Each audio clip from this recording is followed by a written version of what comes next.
бір күні шейх Аббас Сафави Исфахан қаласында шейх Бахаидың қал-жағдайын сұрап, оны көруге барады. Сөз арасында одан сұрайды: қоғамдағы адамдардың қарым-қатынаста туа біткен тектілік маңызды ма, әлде отбасындағы тәрбие ме? Шейх жауап береді: меніңше тектілік маңызды. Алайда шах оған қарсы шығып: еш күмәнданба, тәрбие бәрінен маңызды дейді. Осылайша екеуінің арасында қызу пікірталас басталады.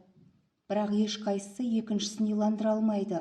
Ақыры шах өз ойын дәлелдеу үшін шейх Бахаиды сарайына шақырады. Келесі күні кешқұрым шейх сарайға келеді. Кешкі ас уақыты жетіп, ұзын дастархан жайлады.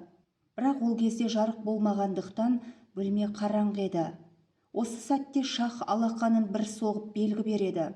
Бір сәтте 4 мысық қолына шам ұстап бөлмені жарықтандырып шыға келеді. Шах мәз болып: көрдің бе, мен не дедім, тәрбие бәрінен маңызды. Мыналар бұрын жабайы мысықтар еді, ал біз оларды үйретіп тәрбиеледік. Бұл тәрбиенің құдіреті дейді. Шейх іштей таң қалып тұрса да: жарайды, мен сіздің сөзіңізді бір шартпен қабылдаймын. Егер ертең де бұл мысықтар дәл осылай істесе дейді. Шах таңданып: бұл не сөз? Бүгін қандай болса, ертең де солай. Бұл үйретудің, машықтың нәтижесі дейді. Бірақ шейх алған бетінен қайтпайды. Ақыры шах келесі күні экспериментті қайталауға келіседі. Сол күні шейх үйіне келіп, дереу іске кіріседі. 4 шұлық алып, әрқайсысына бір-бірден тірі тышқан салады. Келесі кеште ол қайта сарайға келеді. Бәрі кешегі сияқты. Сол дастархан, сол мысықтар, сол шамдар. Шах мәз болып шейхті мазақтай бастайды. Өз сөзінің дұрыстығына масаттанады.